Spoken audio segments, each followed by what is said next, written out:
Hello, everyone. Hello, welcome, good evening. My name is Reverend Sal Sapienza. I'm the pastor here at Douglas UCC. We are an open and affirming congregation of the United Church of Christ. And it is my great pleasure to welcome you all here to this Symposium on Gun Violence Reduction. I know that some of you have never been in this church before, so I just want to point out that through this door here to your right, there are bathrooms, and there are also additional exits. Our church is one of the most historic structures in all of Saugatuck and Douglas, and our denomination has a long history of advocacy around the issue of gun violence. Now, tonight's symposium is not a forum for debate. Rather, it's to provide us with facts, insights, and perspectives so that all of us are better informed to weigh in as institutions and individuals in trying to reduce gun violence that has become all too commonplace in our country. Tonight's symposium is also not a debate on gun rights. Rather, tonight is an opportunity for us to learn from different perspectives and expertise as to what experience and research indicate are promising ways to reduce gun violence and why we need to address gun violence.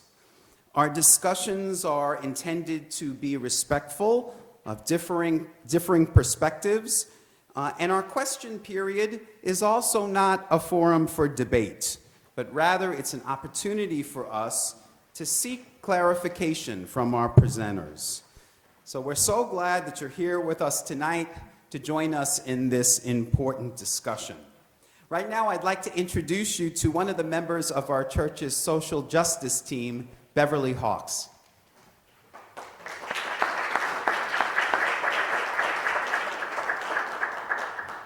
you, Sal. Good evening and welcome.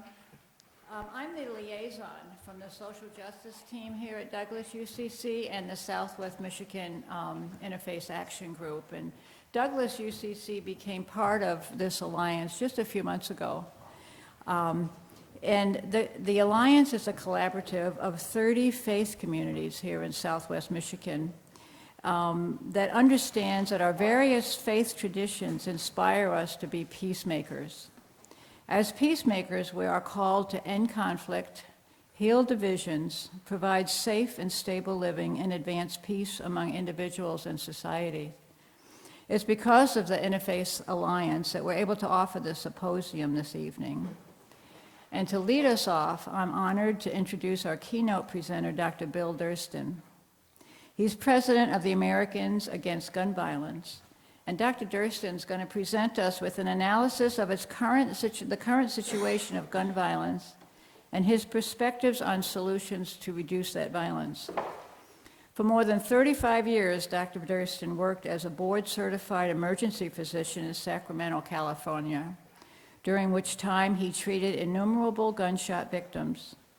Bill retired from working in the ER in 2014, but continues to practice medicine as a member of UC Davis's volunteer clinical faculty.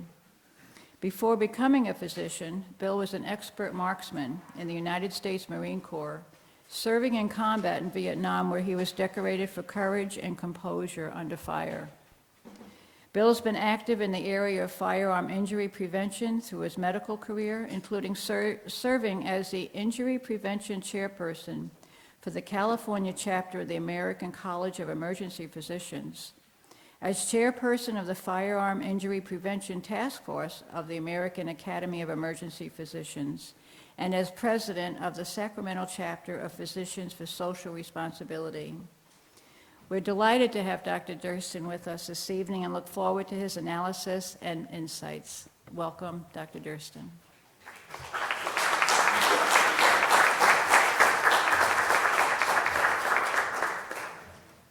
Thank you, Bev, and thank you all for coming. It's a wonderful turnout. I'd like to particularly thank Sid Moan and Julie Riddle for being the main organizers of this. The pastor's comments actually made me a little worried because if this is not a forum for debate, I think a lot of what I'm presenting may challenge you, and where I come from in California, where the left-wing, coastal liberals, people debate me about these issues. So if you want to challenge it, it's not a problem as far as I'm concerned. I may be challenging some of your conceptions coming into the room. I think one thing that we probably all agree on is that firearm-related deaths and injuries are a serious problem in the United States. It receives most attention, of course, after the high-profile mass shootings, and there have been many such mass shootings over the last 5 decades in our country. In 1 week alone, in August of this summer, there were mass shootings in Gilroy, California, El Paso, Texas, and Dayton, Ohio. And of course, your state has not been immune to this epidemic.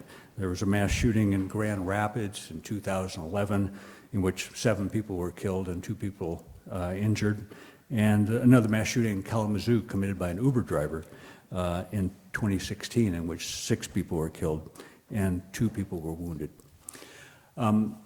There's actually no universally accepted definition of what constitutes a mass shooting, and that's why you'll hear widely different figures on how many mass shootings there are in a given period of time. The most stringent definition of a mass shooting is one in which at least 5 people, not including the shooter, are killed. The least stringent definition probably is the one where at least 4 people are wounded, but no one, not including the shooter, but no one is necessarily killed.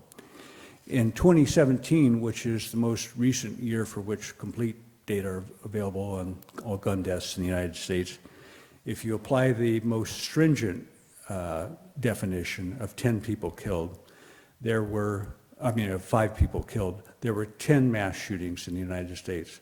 And that includes the worst mass shooting to date, the one in Las Vegas, in which 58 people were killed and nearly 500 people were wounded. If you use the least stringent definition of one in which at least 4 people were wounded, there were 346 mass shootings in the United States in 2017. So in other words, about 1 mass shooting per day in our country.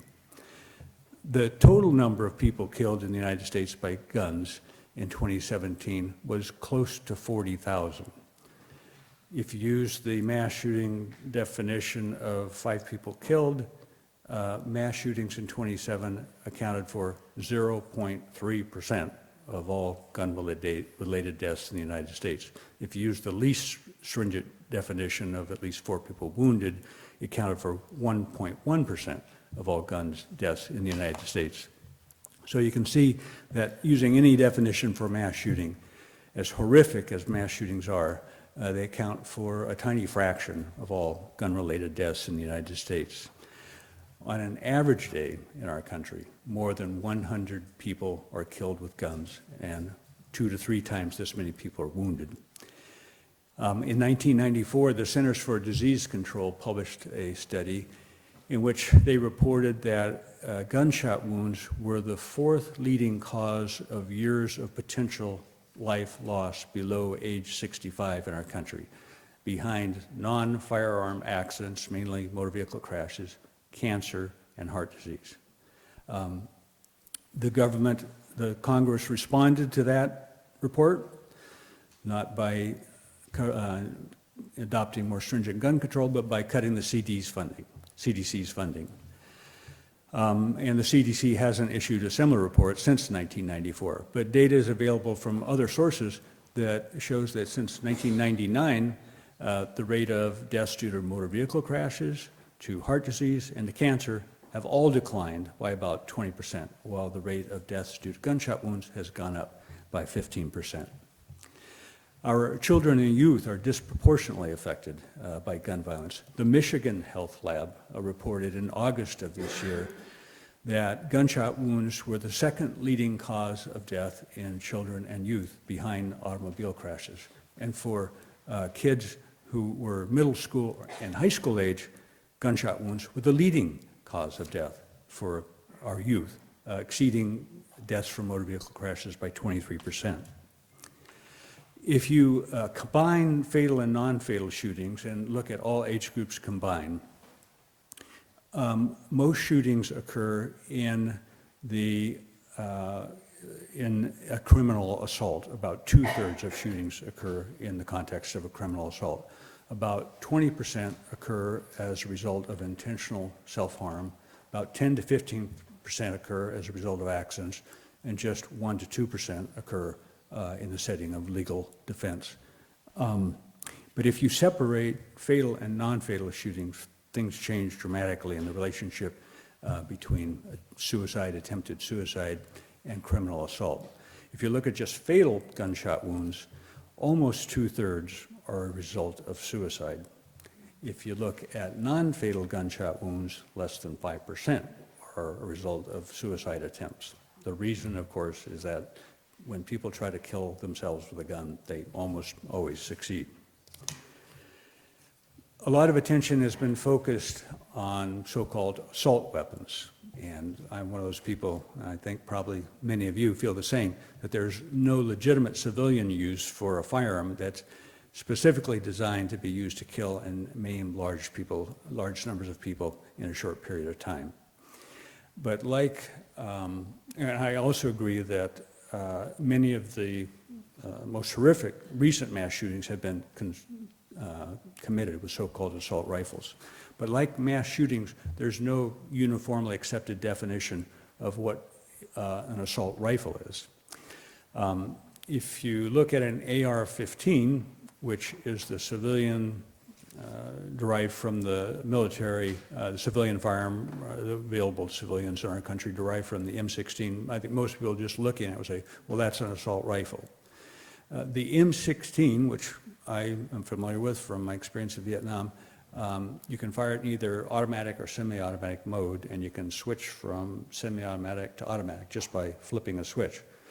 In automatic mode, as long as you pull the trigger, bullets keep shooting until the magazine or whatever is feeding bullets into the firing chamber run out of bullets. In semi-automatic mode, a gun fires once for each time you pull the trigger, but you don't have to cock it because the magazine keeps feeding rounds in. The National Firearms Act of 1934 stringently regulated fully automatic firearms, which are generally known as machine guns in the United States.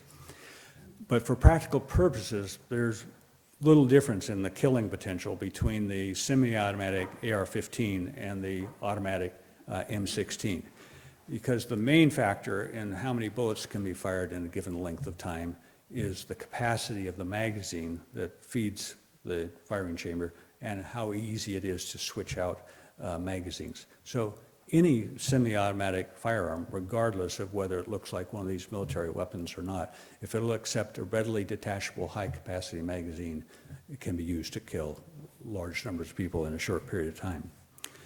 Another problem with focusing on so-called assault rifles is that it tends to ignore the fact that 80% of all gun deaths in the United States, plus or minus maybe 5%, and that includes both homicides and suicides, are committed with handguns.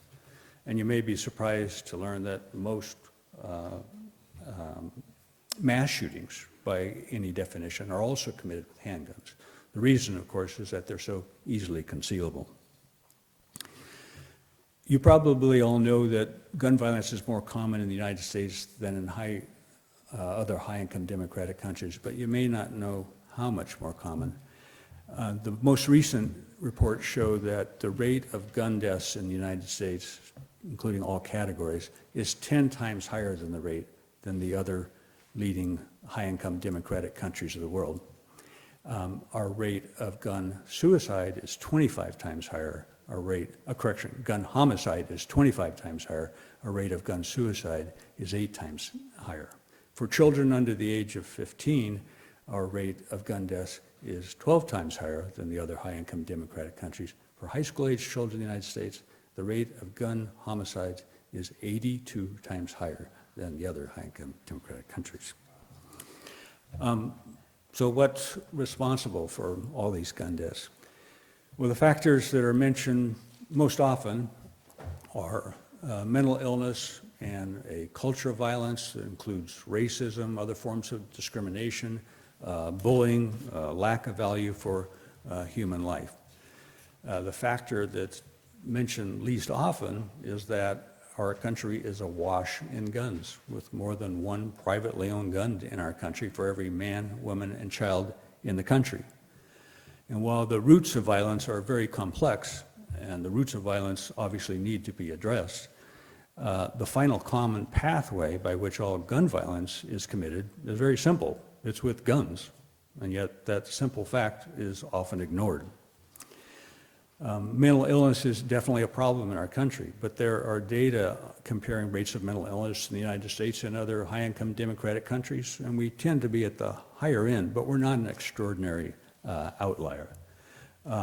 As far as socioeconomic inequality, that's definitely a factor in violence, but there's something called the Gini coefficient, and that coefficient shows that we're comparable to other high-income democratic countries. There's racism, there's other forms of discrimination in other high-income democratic countries that have far lower rates of gun violence. I certainly believe that the glorification of violence in our media, and particularly gun violence, is unconscionable. But on the other hand, people in other countries watch some of the same movies, same TV shows, they play the same video games as Americans do. And you may be surprised, as I was, to learn that if you look at assaults not committed by firearms, the United States rate of assault is actually lower than average for the other high-income democratic countries of the world. So the factor that most clearly explains why we have such an extraordinarily high rate of gun violence is the extraordinarily lax gun control laws in the United States, and as a result, the extraordinarily high number of private guns in circulation. There are pamphlets that have 2 bar graphs in them, and one bar graph shows the rate of gun ownership, the number of guns per capita in the country, and the other bar graph shows the rate of gun deaths per capita in the country. And the United States is compared with the other high-income democratic countries. And these 2 graphs, they look virtually identical. You can superimpose one on the other. At the high end of both rates of gun ownership and rates of gun deaths is the United States, and Switzerland's a distant second. At the low end in both categories are Japan and the United Kingdom, basically the same as Great Britain. So in other words, the more guns there are in a country, the more gun-related deaths. And it's important to know, whoops, I wasn't thirsty anyway. Thank you. There we go.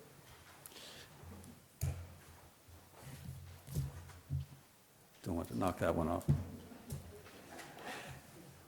Brings me to a point I'll try to remember at the end.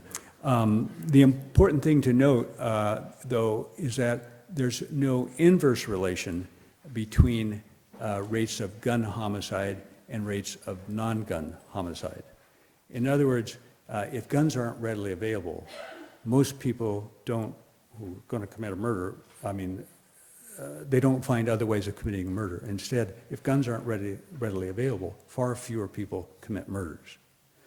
The same is generally true for suicide, with a few notable exceptions, Japan being one of the exceptions. Japan has a very low rate of gun ownership, a very low rate of gun homicide, practically zero gun suicide, but a high suicide rate by other means, probably as a result of cultural norms. So what's the difference in our gun control laws as compared with other high-income democratic countries? The most fundamental, basic difference is the guiding principle. The guiding principle in the United States is classified as permissive, whereas in every other high-income democratic country of the world, it's classified as restrictive. Under the permissive guiding principle, the default is if you're of a certain age and you want a gun, you can legally buy one, unless you're in one of a few prohibited criteria. And the main criteria are you've been convicted as a felon, you're a drug addict, you are a so-called, this is the term in the law, mental defective, or you've been committed for mental treatment, and a few other categories. These are somewhat limited categories. They only apply to purchases from federally licensed firearm dealers. So even if you're in one of the prohibited categories, you can still buy a gun without a background check through a private sale. And there have been innumerable cases where people who were in prohibited categories were still able to pass a background check. For example, the mass shooting in the First Baptist Church in Sutherland Springs in 2017, that shooter had been convicted of domestic violence in the Air Force, but it wasn't reported to the FBI database. Similarly, the Virginia Tech shooter was committed by a student who was obviously mentally ill. He'd been committed for outpatient treatment, but not inpatient treatment, and so they didn't report it to the federal database. And these are just a few of many, many examples of people who should be prohibited, even under our loose criteria, and weren't. The difference in every other high-income democratic country is that the burden of proof is not on the government to prove why you shouldn't have a gun, it's on the individual to prove why he or she should have a gun. And most of these countries accept being a bona fide target shooter or a hunter as a legitimate reason for having a gun, but not self-defense. And it's not because they don't value their own safety, it's because people in other countries have the common sense to know that there is no net protective value from owning or carrying a gun in a democratic society, and that the more highly armed a society is, the more dangerous the society is to everyone. So in the other high-income democratic countries, they still do background checks, but that's not the first step, that's the secondary step. And even as a secondary step, it's much more extensive than the United States. For example, in Great Britain, if you want to buy a gun and you prove that you're a member of a shooting club or you're a hunter, then you have to submit the names of 2 references of people who know you well. And those people have to fill out questionnaires, detailed questionnaires about your mental health, about your family relations with your neighbors, and about why you really need a gun. In all the other countries, there is universal requirement for registration of all guns and licensing of all firearm owners. In the United States, we don't have any such federal requirement. But perhaps the most dramatic difference between the United States and the other high-income democratic countries is our response or non-response to mass shootings.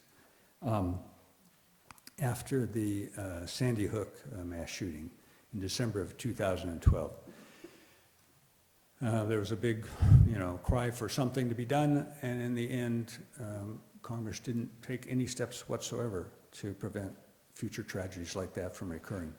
And at that point, Gabrielle Giffords, who herself was critically wounded in a gunshot to the head in Arizona in 2011, in a mass shooting which 6 people were killed and 12 others were wounded. She issued a statement. She said, "In response to a horrific series of shootings that have sown terror in our communities, victimized tens of thousands of Americans, and left one of its own bleeding and near death in a Tucson parking lot, Congress has done something quite extraordinary, nothing at all." I always think of the pictures of the kids. I don't know if you've seen the pictures of the Sandy Hook kids, but to do nothing, just not getting it.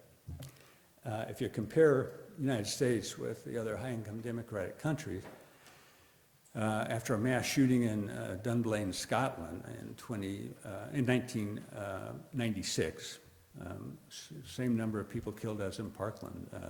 There was 1 teacher and 16 5- and 6-year-old kids.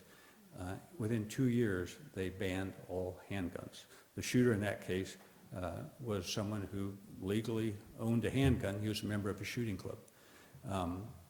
The British government asked the British Medical Council, how do you identify somebody who's going to do this? And the British Medical Council said, you can't. There was another mass shooting also in 1996 in Port Arthur in Australia, committed by a young man we're using an AR-15 style semi-automatic rifle and a semi-automatic shotgun. In that mass shooting, 35 people were killed and 23 were wounded. It took Australia 12 days to decide to ban all semi-automatic rifles. Since that ban went into effect, oh, by the way, after both of these bans were passed, people who had the banned weapons were required to surrender them to the government in return for compensation, and the weapons were destroyed. After the British handgun ban was passed, there have been no further mass shootings with handguns. There was one with a shotgun and a long rifle, and they're considering stricter regulations on long guns. Since the 1996 British-Australian semi-automatic ban, there have been 0 mass shootings in Australia. If you look at the most recent data, the rate of gun deaths in Australia is, well, the rate in the United States is 12 times higher than Australia. It's 56 times higher than in Great Britain. If we were to adopt stringent gun control, like the laws in Australia and Great Britain, there's no reason to believe that we couldn't reduce our rates of gun deaths and injuries to similar rates. And if we did, we would save over 35,000 lives a year and prevent 2 to 3 times that many non-fatal wounds, many of those devastating wounds, I can guarantee. So why don't we do that? As has been mentioned, I've been working on this issue for a number of years, practically 2 decades, and obviously with very little success, or we wouldn't be here tonight. But I've come to believe that there are 7 main obstacles, which I call the 7 deadly myths.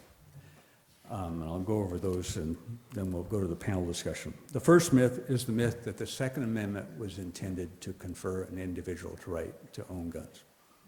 According to the pastor, I'm not supposed to be talking about gun rights, but I'm going to. And if you want to debate it, it's fine with me. The Second Amendment is only 27 words long, and it says, a well-regulated militia being necessary to the security of a free state, the right of the people to keep and bear arms shall not be infringed.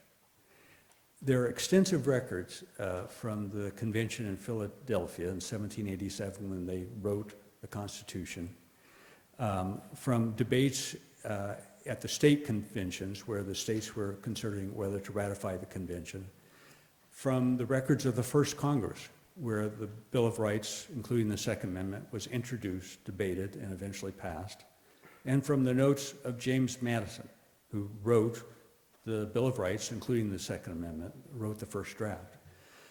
None of those records give the slightest indication that the founders who wrote, debated, and voted for the Second Amendment ever intended for it to confer an individual right to own a gun outside of service in a well-regulated militia for the common defense. Prior to 2008, the Supreme Court had ruled 4 times on the Second Amendment. All 4 times it said it's not an individual right. Specifically in the 1939 case of United States versus Miller, the court ruled unanimously, with obvious purpose to assure the continuation and render possible the effectiveness of a well-regulated militia, the declaration and guarantee of the Second Amendment were made. It must be interpreted and applied with that end in view. And in the 1980 case of Lewis versus United States, Justice Harry Blackmun, Supreme Court Justice Blackmun wrote, the Second Amendment guarantees no right to keep and bear a firearm that does not have some reasonable relationship to the preservation or efficiency of a well-regulated militia. There are scores of lower court opinions that endorse that same interpretation, that the Second Amendment confers a collective right to maintain an armed militia such as the current-day National Guard, not an individual right to own a gun. But then in the latter half, or the last decade or 2 of the 20th century, lawyers with direct financial ties to the gun lobby began seeding the legal literature with articles claiming that the courts were wrong all along and that the Second Amendment really was intended to confer an individual right to own a gun. The late Supreme Court Chief Justice Warren Burger responded to these articles in a PBS interview in 1991, saying, This has been one of the greatest pieces of fraud, I repeat the word fraud, on the American public by special interest groups that I've ever seen in my lifetime. Well, sadly, in 2008, 5 members of the Supreme Court became a party to that fraud in ruling in the Heller decision, in a 5-4 decision, that Washington, D.C.'s partial handgun ban violated the Second Amendment. And that opened the floodgates for all kinds of lawsuits by the gun lobby. As Sid knows, the Heller decision was followed by a 2008 McDonald decision, McDonald v. Chicago, in which Chicago's handgun law was also overturned by the Supreme Court. The majority opinion in the Heller decision was written by the late Justice Antonin Scalia, and it's been publicly condemned by constitutional experts as a radical departure from prior legal precedent, a snow job, gun rights propaganda passing as scholarship. The late Justice John Paul Stevens, who died recently, in his book, The Making of Justice, he said, "Heller is unquestionably the most clearly incorrect decision that the court announced during my tenure on the bench." Privately, constitutional experts have described the Heller decision to me as an abomination. But it's worse than all that. Because in creating a constitutional obstacle where none previously existed to the adoption of stringent gun control laws in our country, like those in Australia, Great Britain, and other high-income democratic countries, Heller is literally a death sentence for tens of thousands of Americans every year. If there's time at the end of the panel discussion, I can tell you a little bit more about what we're doing to try to overturn the Heller decision. The second myth is that we owe our democratic freedoms to a highly armed citizenry. Commonly held myth is that the American Revolution was won by Minutemen volunteer militia. That is entirely a myth. The American Revolution was won by a professional continental army, armed mainly with guns that were imported from France and the Netherlands after the war began. George Washington, who commanded the Continental Army, repeatedly disparaged the militia with quotes like saying the militia was incapacitated to defend themselves, much less annoy the enemy. A corollary of the myth that the American Revolution was won by a volunteer militia is the myth that we are somehow freer as Americans today because we have the freedom to go out and buy basically as many guns of any type as we want. Well, in fact, we're less free than people in other high-income democratic countries. We're less free to go to a place of worship like this, to go to a shopping mall, to go to a workplace, to send our kids to school or college. Less free without the threat of becoming victims of wanton gun violence. The third myth I've alluded to before is the myth of guns for protection, that honest, law-abiding people should own or carry guns for protection. There's overwhelming data that guns in the homes of honest, law-abiding people, guns in our communities are far more likely to be used to kill or injure people than to protect them. One of the best-known studies on this subject showed that for every one time a gun in the home was used to kill a home invader, there were 43 gun-related deaths of a household member. The fourth myth is that we can significantly reduce rates of gun violence in the United States without significantly reducing the pool of privately owned guns. And ironically, this is a myth that's promoted both by the gun lobby and by many well-known gun violence prevention organizations. The gun lobby's version, of course, is the only way to stop a bad guy with a gun is a good guy with a gun, and the problem is never that we have too many guns, the problem is always that we don't have enough guns. Well, as I pointed out, the more guns there are, the more gun deaths there are, the more homicides of any kind there are, and in most cases, the more suicides there are. But even on the other side of the gun control debate, most of the major gun violence prevention organizations go out of their way to assure people that they're not going to take away any guns. Instead, they advocate common sense firearm regulations, like banning new sales of assault weapons while grandfathering in all the assault weapons that are already in circulation and requiring background checks for all gun purchases. I agree we should adopt common sense gun regulations, but when the rate of gun deaths on average in the other democratic countries of the world is 10 times lower than our country. For children, 12 times lower. The gun homicide rate, 25 times lower. And the gun homicide rate for high school kids, 82 times lower. I think it defies common sense to accept anything other than adopting the same kind of stringent gun control laws as are long been in effect in countries like Australia, Great Britain, and other high-income democratic countries. Another myth that you can hear from both sides is that we need more research. Well, what more research do we need, really? But you hear that all the time, and frankly, it's used as a stall by people, and politicians in particular, who don't want to take the difficult stance. It was shameful for Congress to cut CDC's funding for gun violence research, but there was already enough research then to know what we should do. There was enough research in 1968 for Thomas Dodd, senator from Connecticut, to say pious condolences will no longer suffice. Quarter measures and half measures will no longer suffice. The time has now come that we must adopt stringent gun control legislation comparable to the legislation in force in virtually every civilized country in the world. That was 1968 that he said that. Since 1968, more U.S. civilians have died of gunshot wounds than all the U.S. soldiers killed in all the wars. The sixth myth, and one I know is a myth from political experience, is that advocating stringent gun control is political suicide. Most of the money that the NRA has spent on elections since 2008, and include in 2000, to tell you the truth, has gone to losing candidates. And that includes Donald J. Trump, who lost the Democratic portion of the 2016 election by almost 3 million votes. And I can tell you, having run for Congress myself, that it's not political suicide to advocate overturning Heller and adopting stringent gun control. The seventh and final myth I'll discuss is the myth that, quote, it will never happen.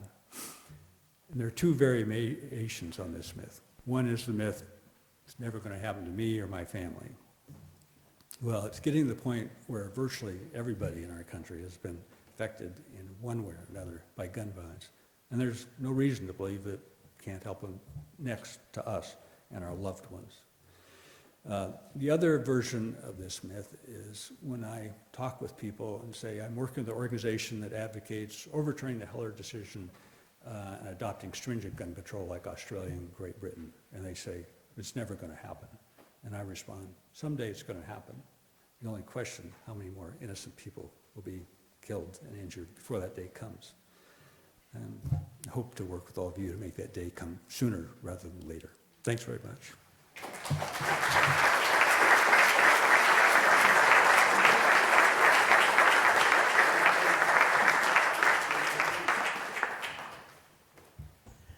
We'll have opportunities at the end of our panel discussion for questions from you for Dr. Durston.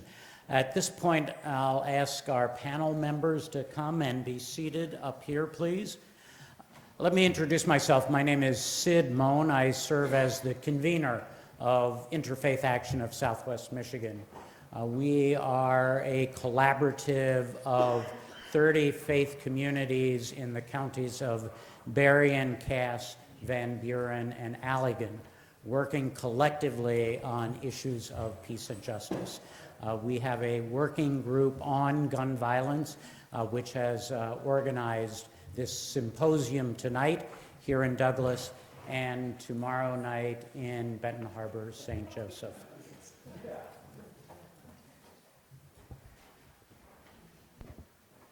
Yeah, I think there are chairs here, please. I'm going to ask each of our panelists to give a one-sentence introduction of themselves, and then I'll move to kind of a talk show format with the panel. Lieutenant, please. I'm Lieutenant Brett Ensfield. I work for the Allen County Sheriff's Office. I've worked for the Sheriff's Office for approximately 23 years. I am in charge of our marked rural patrol units. I was in charge of our investigatory division for approximately 2.5 years or so. Great, thank you. Good evening. My name is Mark Neidlinger. I am the middle school and high school principal here in Saugatuck. This is my 26th year in education. Good evening. I'm Matt Longjohn.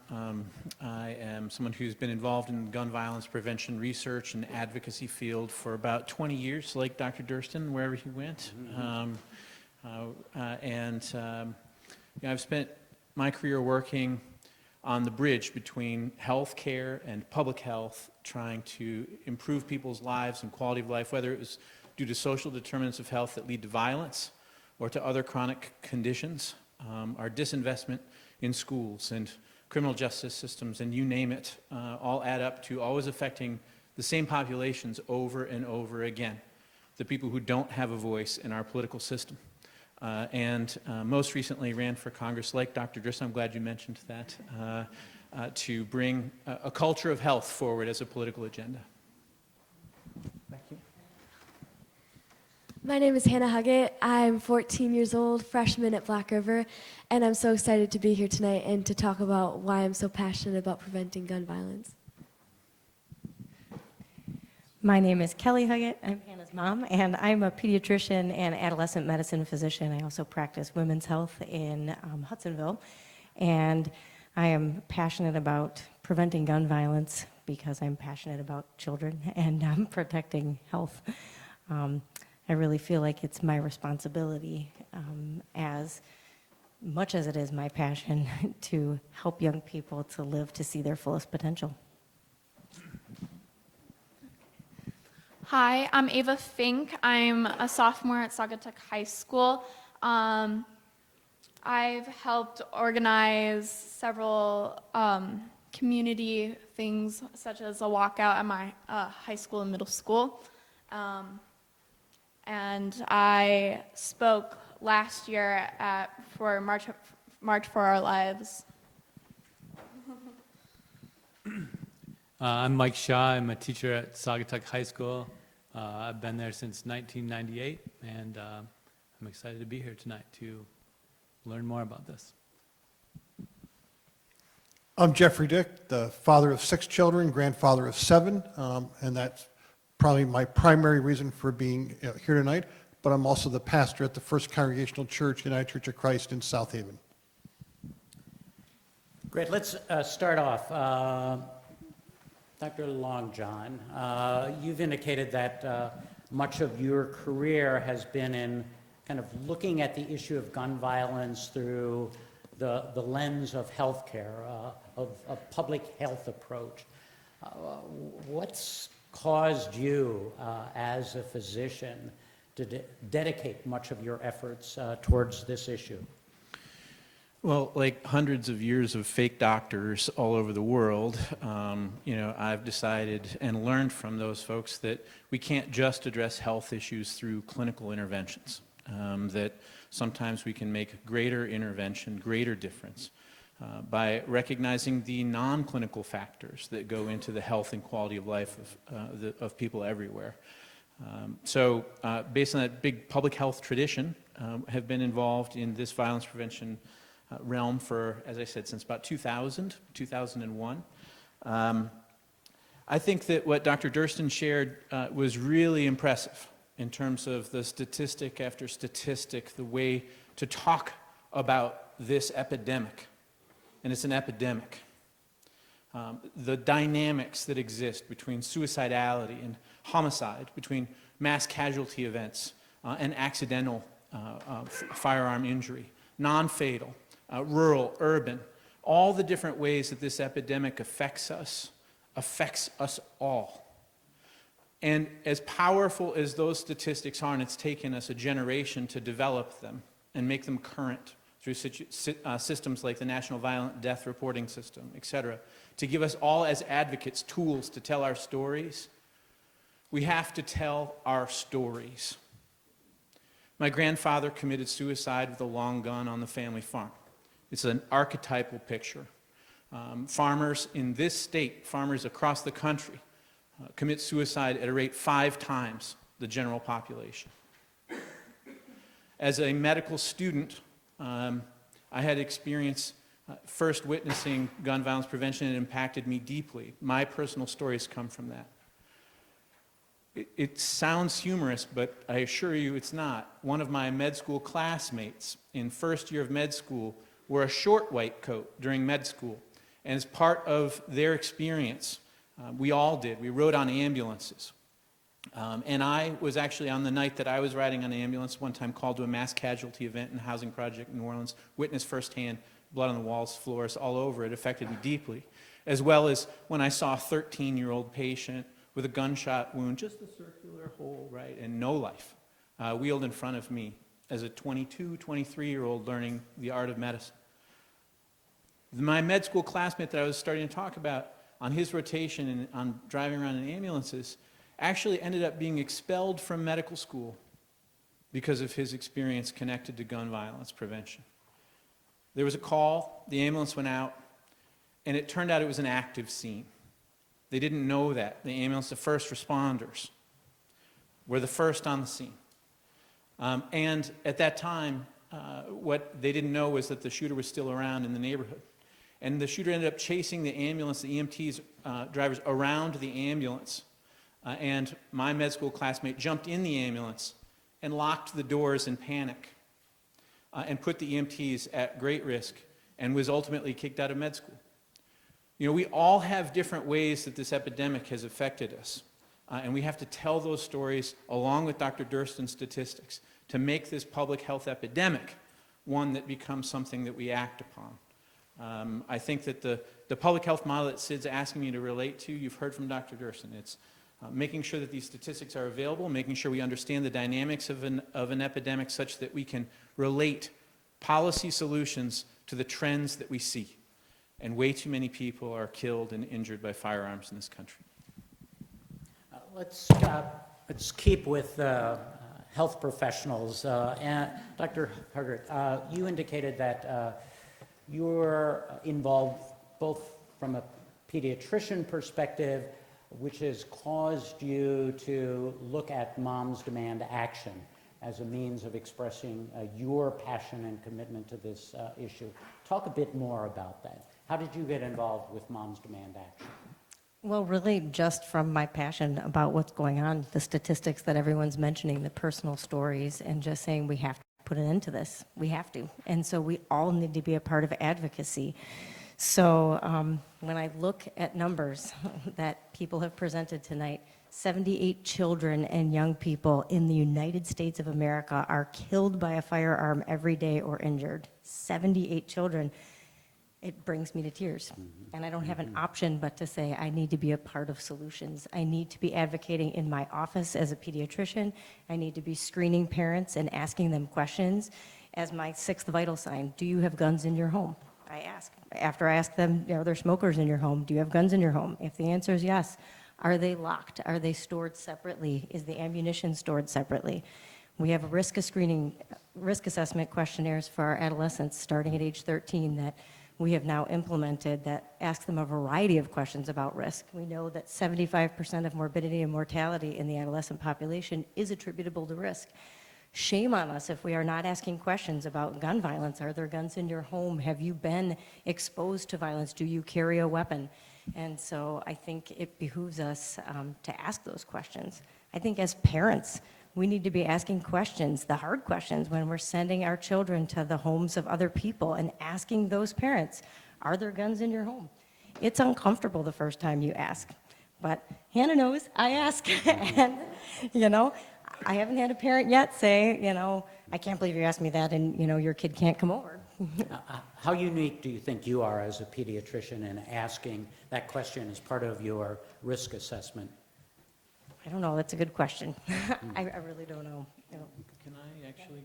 So, Sid, I actually did policy research into the question you're asking.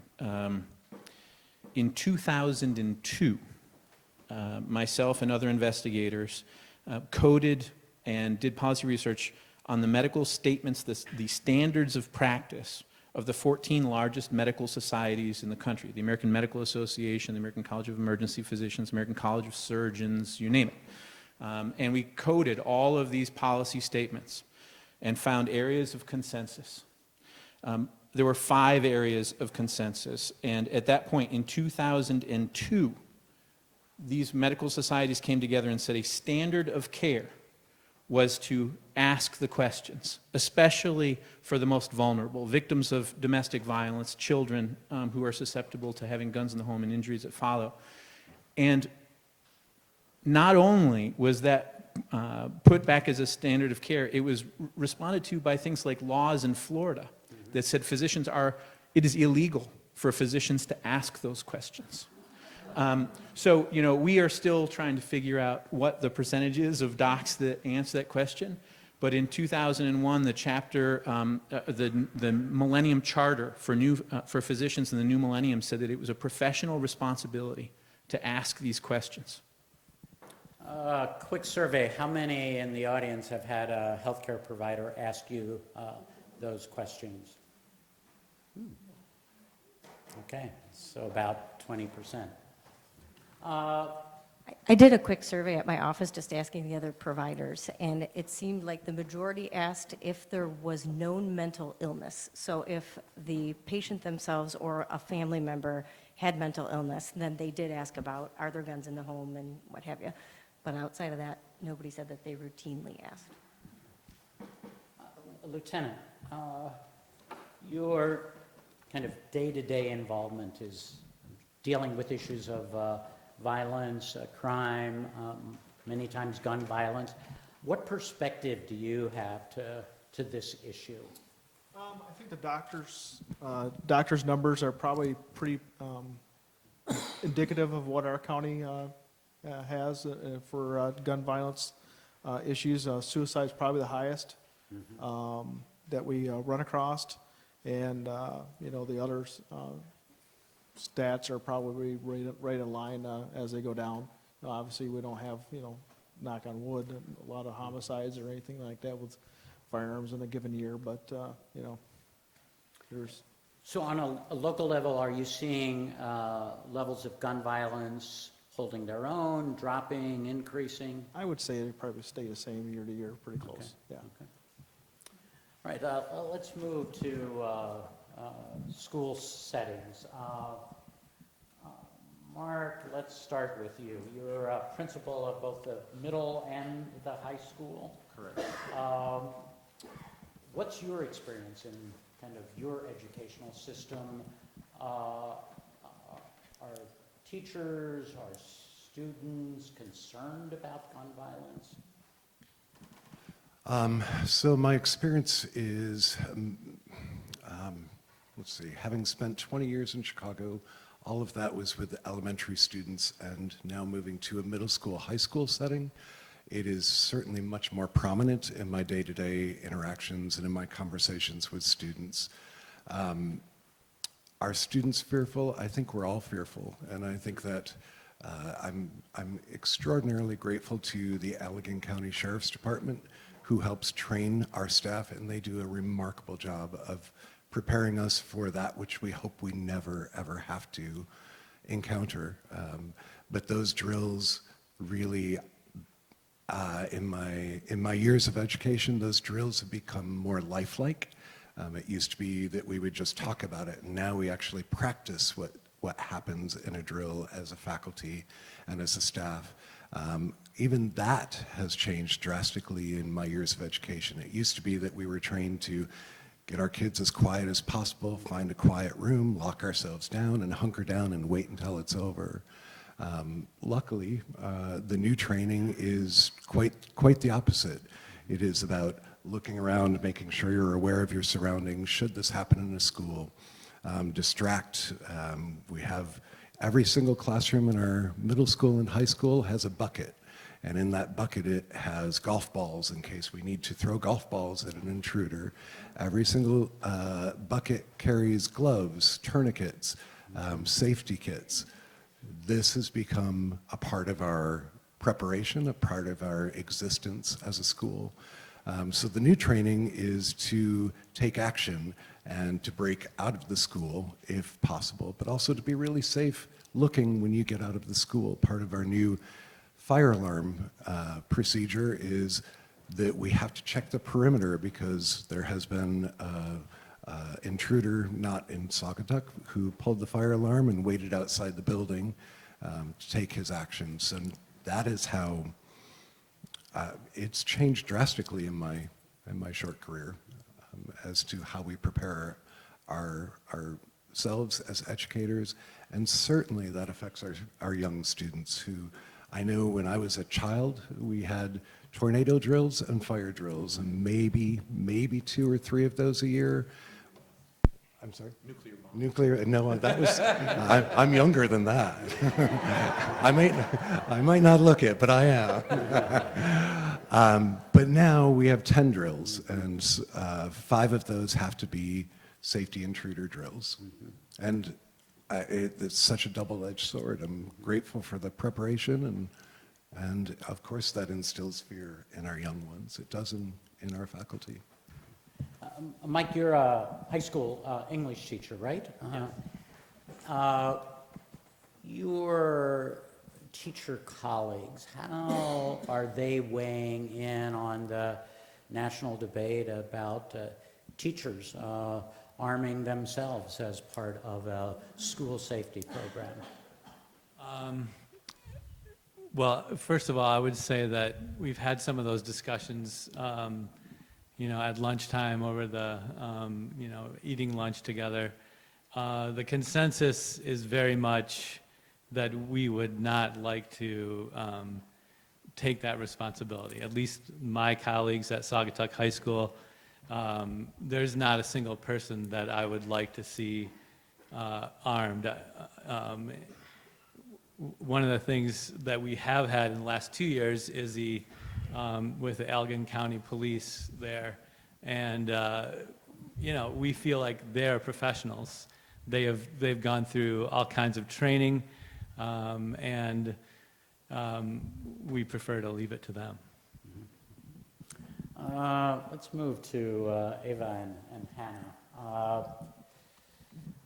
Are you unique among your classmates in being concerned about this issue? I guess that's question 1. And then question 2, what motivated you to get involved? I would say probably not.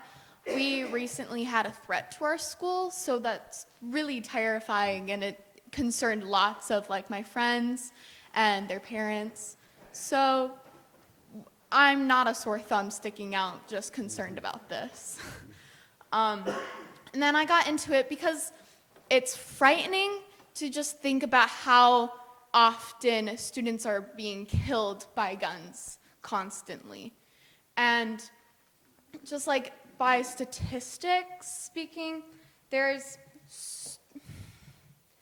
on average, there are students being it's over 7,000 students being killed per year and shot by intruders. Mm-hmm. And I would like to change that because school is a place to learn and be safe within that learning. And right now we're not there, so. Yeah. Hannah? So Holland is a more conservative community than Saugatuck, definitely. I know that there are probably other students in my grade and in my entire school that would be interested if they were given a platform to advocate on. It's just that we haven't really, it's not an issue that the administrators are they're not really okay with speaking about it, I think because it's seen as such a political issue, and because they're supposed to be sort of neutral on any political issue and not, I guess, share their opinions with the students. They don't really talk about it. I do think, though, that if provided with a good platform, other students would advocate. For me, the reason that I advocate is because I'm aware of the unity shared by every living being because we share life.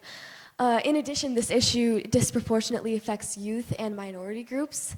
So that in itself inspires me to advocate. And it is intolerable that the love of the power provided by guns is placed above the power of love. So we need to love each other. We need to wake people up to see the gift it is to be alive. And we need to advocate on the individual, communal, and corporate levels to bring awareness to the horrible truth of this issue, to the root causes of it. And we need to fight to create legislative change. Reverend Dick, Hannah may have given a sermon that you can borrow.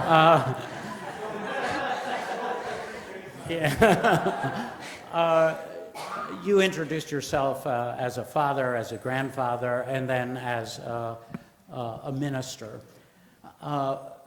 Feel free to comment on behalf of all of those roles. Why are you, as a family member, concerned about this issue, and why do you think faith communities should address this issue? Well, so my daughter and her 3 children spent 2 years living in Chicago. And in that time, 2 individuals were killed by gunfire on their street. My grandchildren, who are under the age of 10 at that time, are certainly aware that that happens. And that has impacted their mental health and their emotional being in just the 2 short years that they lived in Chicago. So as a grandfather, I'm aware of what gun violence, how that affects children, even if they haven't been actively in the line of fire, but just that it's happening in their neighborhood. And it has a lasting emotional and mental effect on who they are and how they view life. As a pastor, I believe that for faith communities across the spectrum, from Judaism to Islam to Christianity, at our core, we speak about peace and we talk about peace, whether it be an inner peace, a spiritual peace, a peace with our God. And to speak about that, we need to be able to live that. And while we wait for the slow process of any changes in gun laws, we need to be working with great advocacy to reduce violence in our communities, in our neighborhoods, in our homes. And I think too little emphasis is given to that. Churches are meant to not be political institutions, and that certainly hits us at our tax exempt status. So, but at the same time, we need to be out speaking on behalf of people to reduce the violence that we have. And I think that's an important place that faith communities have in our nation at this time, is to be working towards reducing the level of violence that we have within our systems and with our families and in our country. Thank you. We at Interfaith Action greatly believe in educating folks on critical issues, but our belief in education extends to how it motivates us to take action. So let me ask each of the panelists to suggest one action item that you would encourage faith communities to have on their action agenda for the future. What change would you encourage us to collaborate on to create a better future? Matt, start us off. So unfortunately, because of other things that just have occurred in our society, things as mundane as tax code changes, that our faith institutions, our nonprofit institutions, our educators, our first responders are being asked to do more and more to fill the gaps that in the past had other kind of routes of community organization and solution making. So it will feel uncomfortable, but you're thrust there no matter what. You're carrying Narcan for addiction. You're doing gun buyback programs as first responders that maybe you wouldn't have done in the past. As teachers, you're going through drills with golf balls, which just sounds so ridiculous.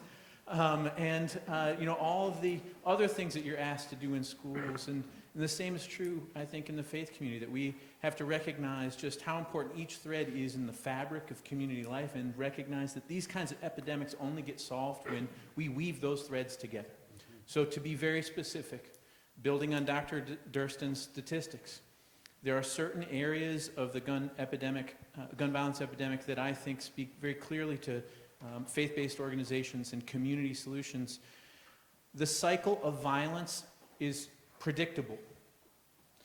We know, for example, that the point at which people who die from firearm injury in homicide are most likely to be exposed to violence is within the first 48 hours of key events like being released from hospitals after a previous violent act, or after being released from jail for a particular offense where their profile has been raised in the community and now they're a target. There are certain acts that we can identify through public health data, through criminal justice data, through just being a part of our communities, and the faith community is such an integral part of their community, that we can identify these data points and know that when certain things like this happen, we need to interrupt that cycle of violence by asking questions. How accessible are the firearms that are going to put you at risk? Who are you worried about? How can we help you as someone who's maybe even in some cases been a perpetrator of violence, to kind of cool things off and break that cycle of violence? I think that's one area where the faith community has been very effective. Programs that have had randomized control trials behind them that show that these kind of community interrupters can be very effective, are, I think, very compelling in public health research. And that would be where I would say first action. Second is, think about when someone in your faith community passes. We often have partnerships around the community to do things like collecting opioids that are in medical cabinets that are unused. Well, this is a great opportunity for those kind of gun buyback reclamation projects, and trusted people in the community are who people turn to at those moments of crisis, and families need that kind of support. Adding that extra service to the community might be another example. Recommend. Wow, so I think different faith communities have different teachings within their faith that give them a personal responsibility to advocate. I think on this issue, I guess it's more a personal responsibility to protect human life.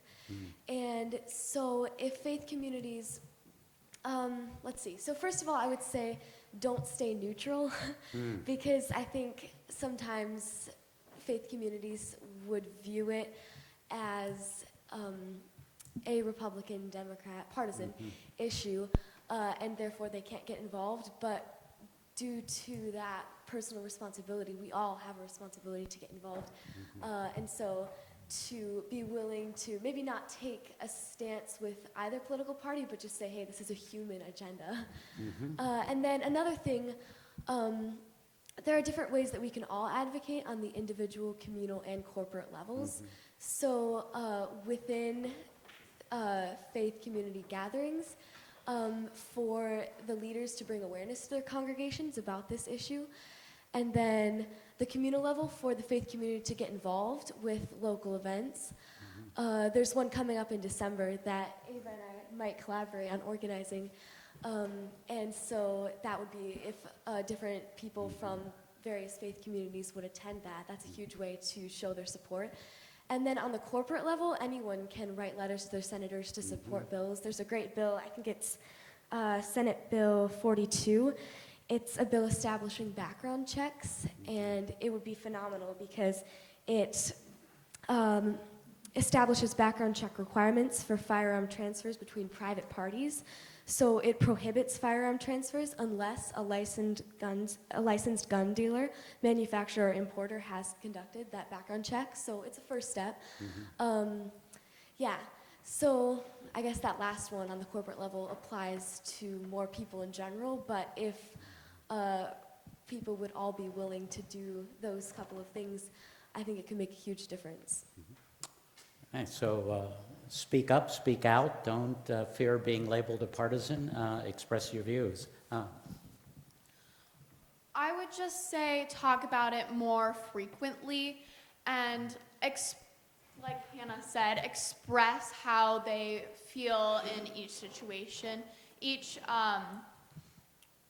Every person has their own ideals, but instead of just not taking a stance on it, express those thoughts and speak out and just speak about it more regularly because it's a big part of our lives now. So, Lieutenant, what would be your one action recommendation? I don't know. I kind of learned this throughout my years of law enforcement. People don't call police officers on their best day. They usually call us on our worst. I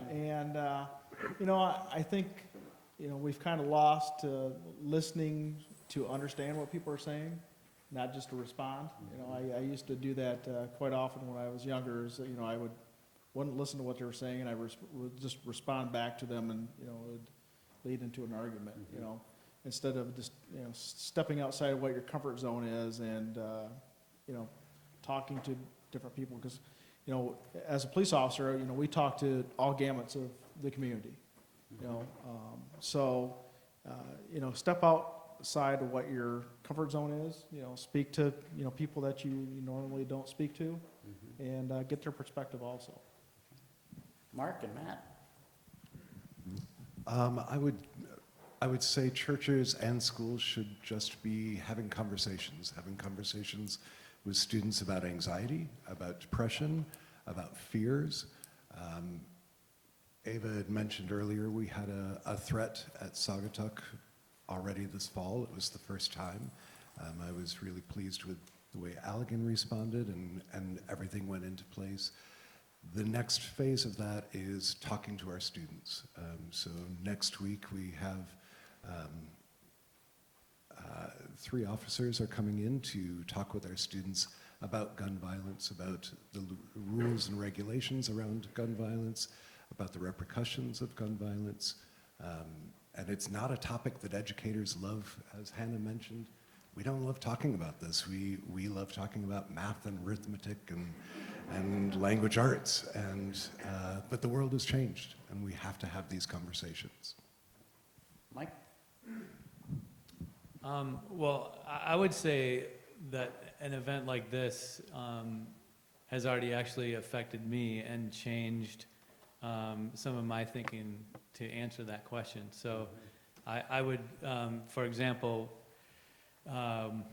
this was after the incident that we had, and in preparation for this event, I had a group of seniors, and I just said, hey, I'm on this panel next week, and I'm not sure if I have a good grasp on what the students are thinking about gun violence in general, and also just to talk about this incident that we had.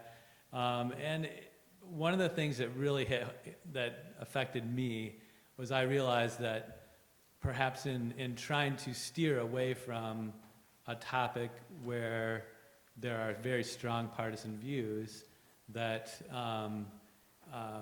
I probably let my students down. I have let them down. And when this conversation happened, I realized how eager they were to have this conversation, and that they really needed and deserved to have the conversation. I don't need to advocate one side or the other in those conversations in a school, but at least having the conversation, I think, was a real. It woke me up to that reality that I need to do a better job of. Reverend Dick? But I think one of the things that we're hearing quite a bit is the need for more conversations. And I would think, again, across the spectrum of faith communities, individual faith communities already have a bond that unites them together. It doesn't mean they're all from the same political party. It doesn't mean they all have the same views about guns. But there's a respect that one can have a conversation with diverse opinions. And we need to be encouraging that. We need to be encouraging people to enter into those conversations, whether it's with panel discussions like this and presentations, but it's to talk face to face in smaller groups, to be aware of what information's out there and to create a dialogue that provides a platform for people to want to move forward. I think, Hannah had made the comment about, at her school, not having that platform. We need to provide the platforms for people to raise the questions, and if we don't have the answers, to then say, hey, we don't have the answer, let's go get some research and find the answers, and be able to present that so that we can continue to move forward. And I think that's an important piece that we need to be working on as faith communities.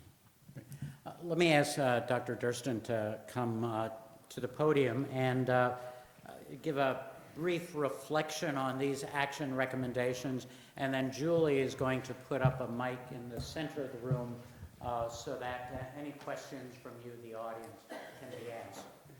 Is the no debate rule still in effect, or have we? Well, it was very interesting to listen and to the panelists. I wanted to mention, when I knocked the water bottle off, we have an essay contest for high school seniors last 2 years. We sponsor with Americans Against Gun Violence. And we used the first year that Thomas Dodd quote, pious condolences will no longer suffice, and so on. The second year we used the quote from the Lewis decision, Second Amendment guarantees no right to own a gun not related to well-regulated militia. But some of the essays, I'd recommend you go to the Americans Against Gun Violence essay website. There's high school essay contest page, and you could read the essays of the students. And the water bottle knocking off reminded me, one student commented, every time a book drops, every time a door slams, I think it's another shooter. Every time the loudspeaker crackles, I think it's, it's a real lockdown. I mean, it's a real active shooter incident. And the golf ball reminds me of a funny story. My wife would be here, except she developed terrible sciatica, but she's an excellent golfer. I'm a horrible golfer. But I hit a golf ball once, and I hit a turkey, and the turkey goes limping off. And I said, I think I broke the turkey's leg. And my wife said, you didn't hit it hard enough to break the turkey's leg. Well, you can see my point.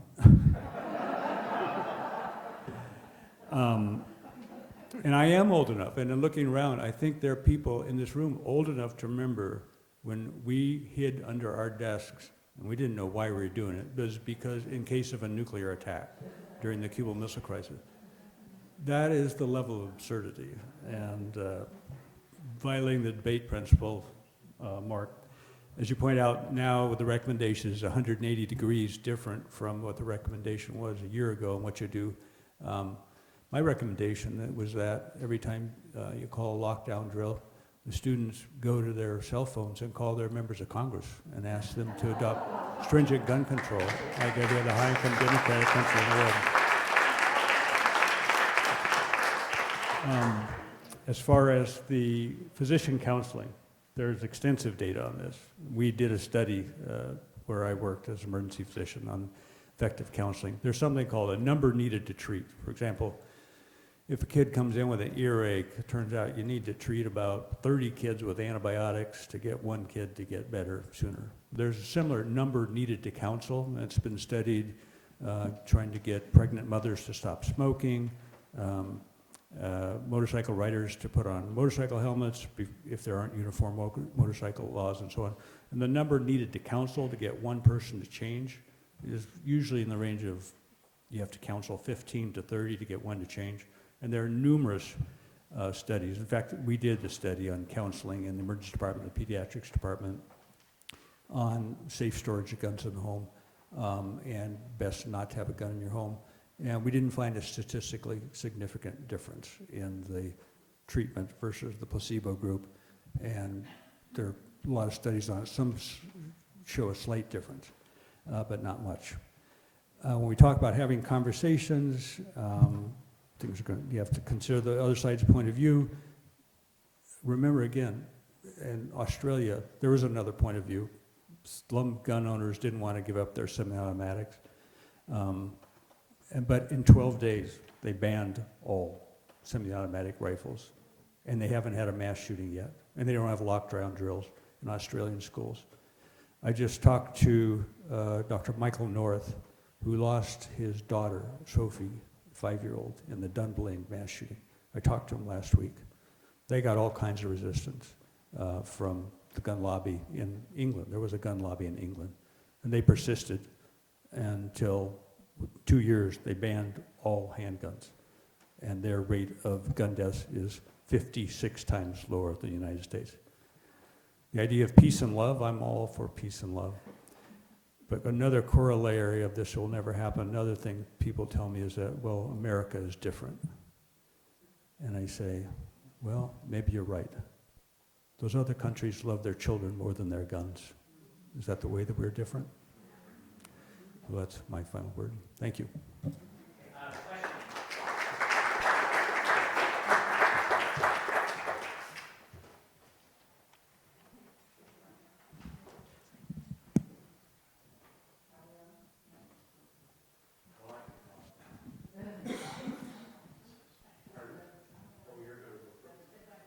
How's this? Can you hear? Yeah. Dr. Durston, you spoke a lot about the numbers requiring gun deaths. And I was a nurse in the emergency room in a country, very rural setting, but then I also worked at Detroit Receiving Hospital for many years. The experience is, it sticks with you, like Matt said. It never goes away.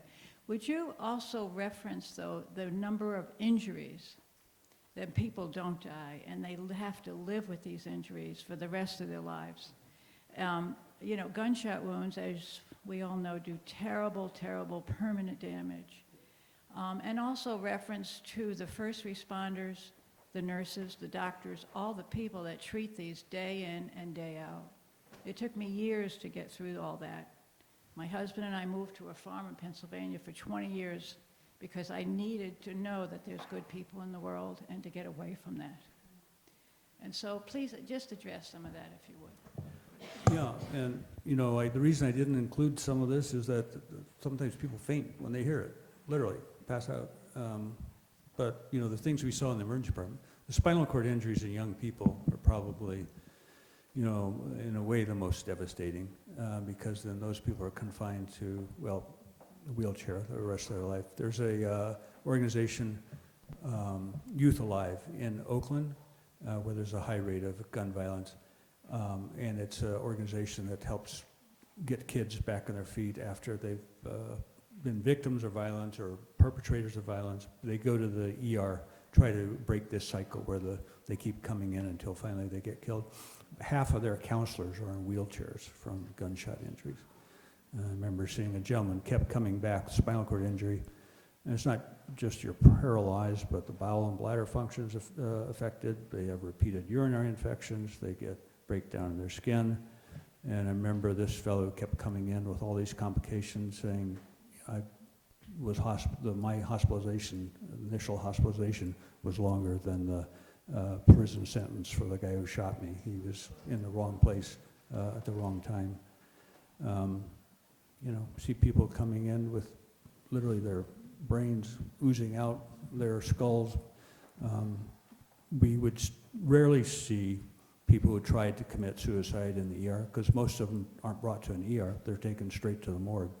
But when we did see them, usually the best we could do is keep them alive enough to become organ donors. So yeah, it's traumatic for the personnel treating the injuries, but yeah, just when you say, you know, only so-and-so, such a number were injured, 6 were killed, and only 2 were injured. Well, those injuries are often devastating, life-changing injuries for the victim and the family. Yes, sir. A couple of months ago, my husband and I left the church service here, and as we often do, went out to breakfast, 2 blocks from here. We sat down, we ordered our food, and while we're waiting for it, I look over and there are 2 gentlemen sitting at the front table. One has a gun on his side. And I thought to myself, I don't know that person. He might be some crazy fool who's going to jump up and start shooting people. When the waitress come back, we mentioned it to her, and she said, well, this is an open carry state. There's nothing I can do. is anything going on to address open carry? I think it's positively ridiculous, and I don't know how we ever got it in the first place. Yeah. Our congressman is voting for reciprocity with states all over the country, so that the lowest standard of open carry certification in places like Florida, where you can get a mail order license, is good enough to carry in your restaurant. So yeah, things are happening, and things are happening in Lansing. Okay, this isn't just a DC federal thing, this is about state action too. Unfortunately, the things that are happening are not going in the right direction.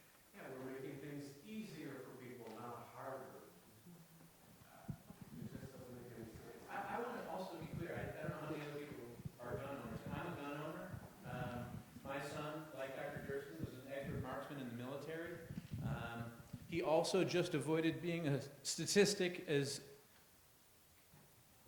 a member of the military with suicidality. Gun violence is something that we just, again, these epidemics, we all are impacted. We are all impacted, whether it's just through the television, whether it's the PTSD that kids are getting from going through the active shooter drills. Our culture, our communities are being devastated by the impacts of this. And just from an economic standpoint, the billions that we spend cleaning up after incidents like Las Vegas, there were too many people obviously who died there, but all the people who were injured, the people who love those people, who now are worried for those people to go on their next trip to a country music festival, the kids who were in communities all over the country who had loved ones who went to that country music festival who didn't know if their relative or friends were coming back. The non-fatal impact of this epidemic touches us all. And I encourage you to not just use Dr. Durston's statistics, but your own personal storytelling in helping create the place, the environment where these conversations can happen about impacts to people. Don't have the conversation just about the caliber or the number of rounds per minute or about the gun. It's about the people. Sarah, one more question. We have time for one more, please.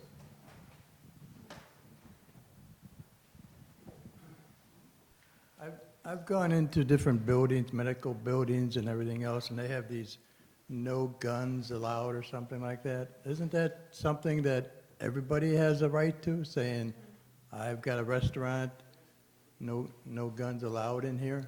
I don't know the rules or the laws or anything. That's why I'm asking. Yeah, you can a private person can placard a building, a restaurant or whatever, and restrict a gun. Because I see it in all the Essentially open hospitals that I've gone into. Yeah. So. So, if somebody does carry it into a building, they'd be subject to like a trespassing type of situation. Like he said, he didn't know them and stuff, Right. and I can't do anything about it. Well, I guess you can, right? Yeah. It's also, by the way, the rule on the NRA headquarters in Arlington, Virginia, no guns allowed. And at their annual meetings.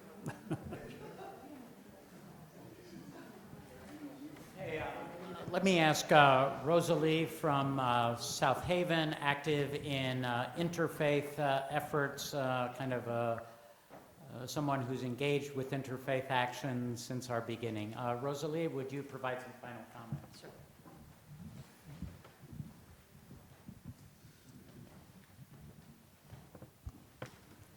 Don't know how to introduce me. Anyways, my name is Rosalie Plagatti. Thank you all for coming. We hope we met your expectations, and we certainly hope you leave as peacemakers. Certainly, thank you, Reverend Sal, for hosting us in this beautiful place of worship. Thank you to Bev and her social justice work here in Douglas, and Sid Moan, the driving force of the Southwest Michigan Interfaith Action Collaboration. What a lovely word, collaboration. Thank you to Dr. Durston, our keynote, and his dedicated and tireless work with Americans Against Gun Violence. And our panel, Reverend Jeffrey Dick, Dr. Kelly Huggett, Principal Mark Neglinger, Educator Mike Shaw, Dr. Matt Longjohn, Lieutenant Ensfield, and our youth activists, Hannah Huggett, and Ava Fink. Can we thank them, please?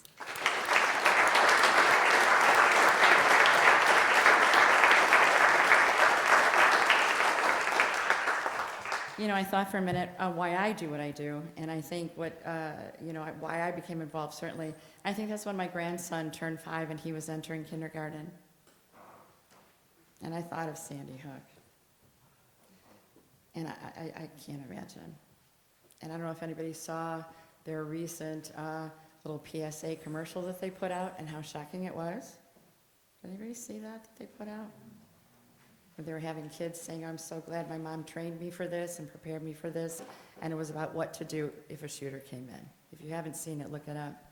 But I also did it because my sister works in Head Start in New Orleans. And she's kind of a middle management, and she works in a pretty poor parish. But she's treating 3- and 4-year-olds with PTSD. Because they've witnessed a parent killed in front of them. 3- and 4-year-olds with PTSD. But I spent a little time today to offer something motivating for y'all to leave with, and I searched motivating quotes about gun control. That was a mistake, okay? I fear what my pop-ups will be, because they were all quotes pro-gun. They were all peel my cold, dead hands, blah, blah, blah, okay? But toward the bottom of the links, I did find quotes, but they were from parents and families, and they were not motivating. They were about pain and defeat.